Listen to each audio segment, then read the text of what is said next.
Thiruvananthapuram medical കോളേജിൽ ശസ്ത്രക്രിയ കഴിഞ്ഞ് ഐസിയുവിൽ കിടന്ന യുവതിയോട് ജീവനക്കാരന്റെ അതിക്രമം. ഈ സംഭവത്തിൽ ഓർത്തോപീഡിക്സ് വിഭാഗം ജീവനക്കാരൻ ദിൽകുമാർ അറസ്റ്റിലായിട്ടുണ്ട്. ദിൽകുമാറിനെ ആശുപത്രി superintendent doctor BS Sunilkumar suspend ചെയ്യുകയും ചെയ്തു. മീര മനോഹരനുണ്ട് നമുക്കൊപ്പം. മീര, ഇതെന്താണ് സംഭവം?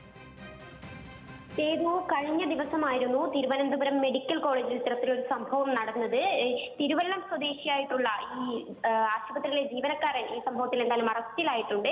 ഈ പെൺകുട്ടി ഇടുപ്പല്ലിന് സർജറി കഴിഞ്ഞ് ആശുപത്രിയിൽ തുടരുകയായിരുന്നു, ICUവിലായിരുന്നു. അന്നേരത്താണ് ഈ തിരുവല്ലം സ്വദേശിയായ ജീവനക്കാരൻ അതിലേക്ക് കടന്നു ചെല്ലുകയും കുട്ടിയെ ഉപദ്രവിക്കുകയും ചെയ്തത്.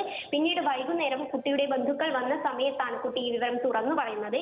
എന്തായാലും മെഡിക്കൽ കോളേജ് പോലീസ് ഉടനെ എത്തുകയും കുട്ടിയുടെ മൊഴി രേഖപ്പെടുത്തുകയും നിലവിൽ ഈ ദിൽകുമാറിനെ പോലീസ് അറസ്റ്റ് ചെയ്യുകയും ചെയ്തു. ശരി, മീര മനോഹരനാണ് തിരുവനന്തപുരത്ത് നിന്ന് വിവരങ്ങൾ നൽകി.